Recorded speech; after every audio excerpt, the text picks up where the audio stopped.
ओम नमो भगवती वासुदेवाय नमः हरे कृष्णाय नमः। सर्व मित्र भक्तों ने ओम नमो नारायण हरे कृष्णाय नमः।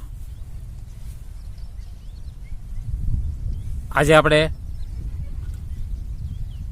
કર્મ વિશે વાત કરીએ છીએ। કર્મના બંધન કેવા હોય છે, કેમ કરીને કર્મ આપને પ્રાપ્ત થાય છે અને કેમ આપણે કર્મના દોષિત બનવી છે, આપણે એની વિશે જાણવી।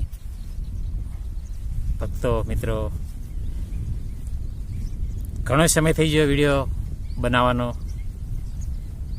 અને ઘણા કામના વજહથી આપણે વિડીયો નહોતા બનાવતા। 1 મહિનો થઈ ગયો, મહિના પછી આપણે આ વિડીયો બનાવવા માટે આવ્યા છીએ। કર્મ વિશે જાણવી, કર્મના બંધન કેવા હોય છે। સૌપ્રથમ ભીષ્મ પિતાનું વર્ણન તો આપણે બધાએ સાંભળ્યું છે। ઘણાય ભીષ્મ પિતાની તારીફ કરતા હોય છે કે ભીષ્મ પિતા જેવા આવા મહાન પુરુષ, અને ઘણા મોટે મેં વખાણ સાંભળ્યા છે। શ્રીમદ ભાગવતમાં પણ વખાણ એમના આવે છે। પણ આજે તમને બતાવું કે ભીષ્મ પિતા સત્ય તરફ નથી રહ્યા, અસત્ય તરફ રહ્યા છે। અને કયા કારણે એ દુર્યોધન તરફ રહ્યા છે, ભીષ્મ પિતા જેવા। નહીતર પાંડવો અને 100 કૌરવો એમને કોણ વાલું દવલું હોય છે? કોઈ વાલું દવલું? બંને એના દાદા થાય છે। તો અધરેમી બાજા કેમ રહ્યા? દુર્યોધનને કેમ સાથ આપ્યો? શું એનું કારણ છે? કેવું એમનામાં કર્મ આવી ગયું કે એમને જાણતા હોવા છતાં અસત્ય તરફ રહેવું પડ્યું? પાંડવો કોઈ ન રહ્યા, પાંડવો કોઈ પોતે પરમાત્મા હતા પણ છતાં ભીષ્મ પિતા શું કામ ન રહ્યા? કયું એવું કારણ છે એમને? એક કારણ છે મિત્રો, જણાવું તમને। વિડીયો સાંભળ્યા જેવો છે મિત્રો, જરૂર સાંભળજો, પડ્યો ન મૂકશો, એટલે તમને ખબર નહીં પડે કે ભીષ્મ પિતા શું કામ કૌરવ કરી રહ્યા, પાંડવો કર શું કામ ન રહ્યા। એક દિવસ શકુની અને દુર્યોધન ચર્ચા કરે છે કે મામા, મારે યુદ્ધ જીતવું હોય તો એના માટે મારે શું કરવું પડે, મારે શું કરવું પડે? અમુકનો અભિપ્રાય લીધો કે દુર્યોધન, તારે જીતવું હોય ને તો ભીષ્મ પિતા તારી બાજુ હોવા પડે, તો તું યુદ્ધ જરૂર જીતી જઈશ। હવે આવી રીતે બધાના જવાબ મળ્યા ત્યારે ભીષ્મ પિતા કેમ મારી કોર રે? અને અમુકે કીધું કે 5 પાંડવોના ભાઈ સહદેવ છે એની પાસે જા, તો તને સત્ય બતાવ્યું છે ભીષ્મ પિતા તારી બાજુ કેમ રે। અને જાય છે સહદેવ જોશી પાસે, મામો ભાણેજ। હવે મામો ભાણેજ સહદેવ જોયા, ત્યાં સહદેવને એમ લાગ્યું કે આ કોઈ દિવસ મારા ઘરે આવતા નથી, અને આજે કયું એવું મારું કામ પડી ગયું।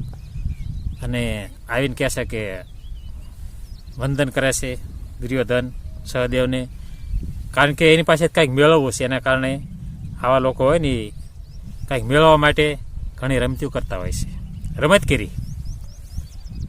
સહદેવને પારિત આવીને વાત માંડી કે સહદેવ, તમે જાણો છો અને તમે મારા ભાઈ છો। સારું બોલીને સારું લગાડ્યું, પણ સહદેવ તો સત્ય પુરુષ હતા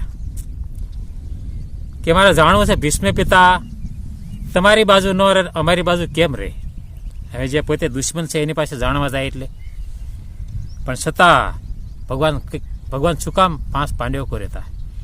નીતિવાન હતા, સત્ય પુરુષ હતા, એના ખાતર ભગવાન સત્ય તરફ રહ્યા.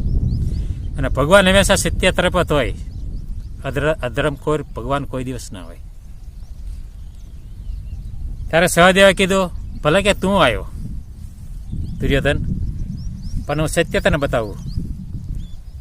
કે કોઈ પણ મહાન પુરુષ જો એ અધર્મીનું અનાજ ખાઈ જાય ને તો ગમે એવો માણસ પલટે ખાઈ જાય છે. ભીષ્મ પિતાને તારી બાજુ રાખવા હોય તો અધર્મીનું અનાજ ખવાડી દે. પછી તું જો તારી બાજુ જ વાત કરશે, તારી તરફ જ રહેશે, સત્ય બાજુ નહીં રહી શકે. ત્યારે મિત્રો આ વાત એને બહુ ગમી અને પાછો વિચાર કરે છે કે સહદેવ, આમાં અધર્મી માણસ મારે ગોતવા ક્યાં જાઓ, પાખંડી અધર્મી.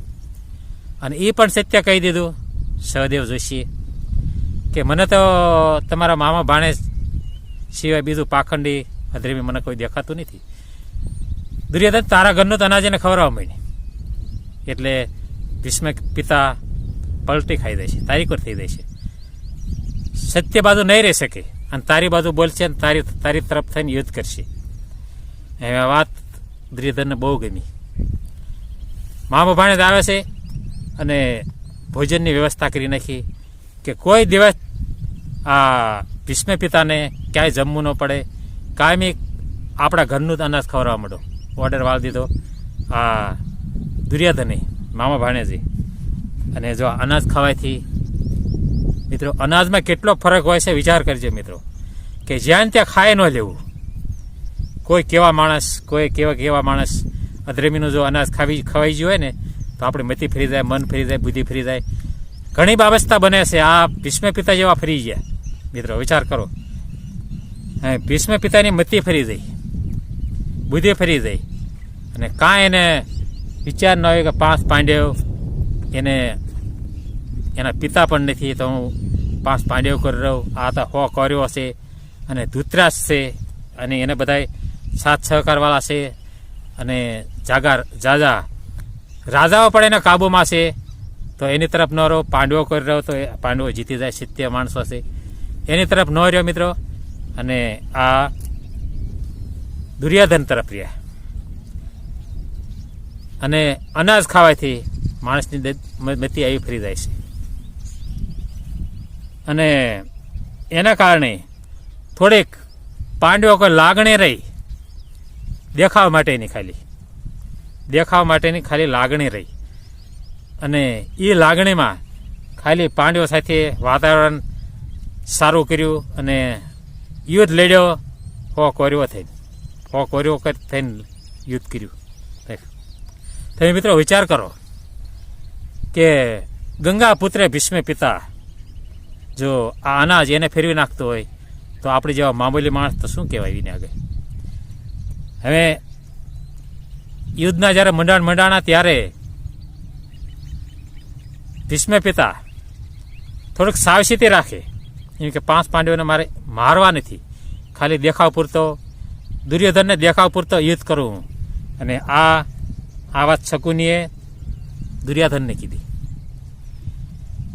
કીધી કે ભાણા, કે તારા ભીષ્મ પિતા, તારા દાદા ભલે તે કે સેનાપતિ બનાવ્યા પણ કે તારી તરફથી લડતા નથી. કે તું જો કે કેટલા દિવસથી યુદ્ધ ચાલુ છે પણ 5 પાંડવોને હજી મારી નથી શક્યા, વધ નથી કરી શક્યા.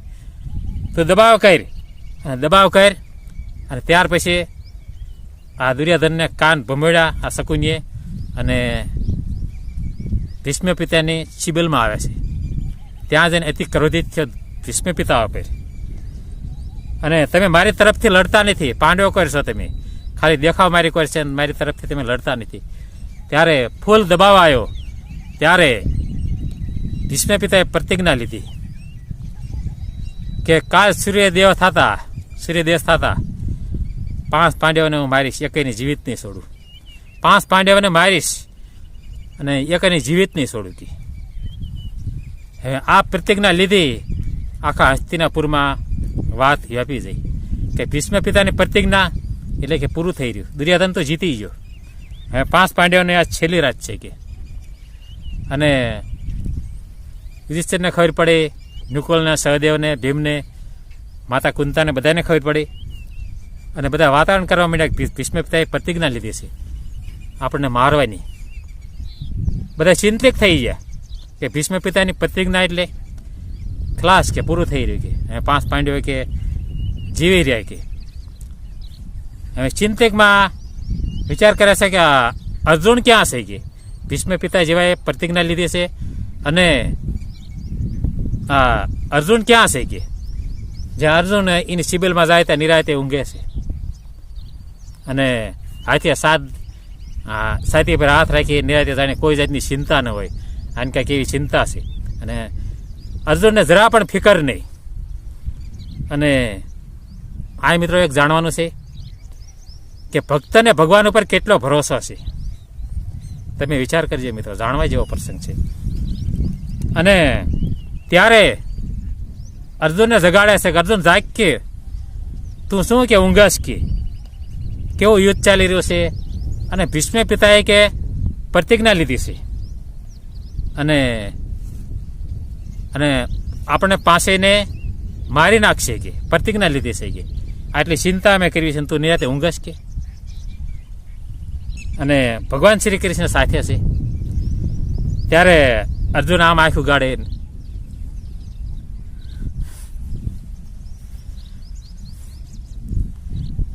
ભગવાન તરફ મીટ માંડી જાગી. અને મિત્રો અર્જુન એવા સમાચાર આપ્યા છતાં અર્જુન ખડખડાટ હસવા લાગ્યો. અને કેટલો ભક્તને વિશ્વાસ છે ભગવાન ઉપર કે ભાઈ હું ભલે જાગું હુઈ ગયો કે હું અંગર નિંદરમાં હુઈ ગયો તો મને જરા પણ ચિંતા નથી યુદ્ધની કે કેશવ જાગે છે કે મારા મિત્ર મારા પ્રભુ જાગે છે કે અને હું જાગીને શું કરી એ જાગે એટલે મારે બહુ થઈ ગયું કે. અને કૃષ્ણ જાગે તા લાગી કે એના ભક્તને આ વિશ્વની એક શક્તિ એકત્રિત થઈને 5 પાંડવોને જો હુમલો કરે ને પણ છતાં 5 પાંડવોનો કોઈ વાળ વાંકો ન કરી શકે. ભગવાન શ્રી કૃષ્ણ મારી સાથમાં છે કે મિત્રો આ ભક્તનો ભગવાન ઉપરનો વિશ્વાસ છે, પ્રેમ ભાવ. ભગવાન ઉપર એટલો પ્રેમ હોવો પડે, ભાવ હોવો પડે.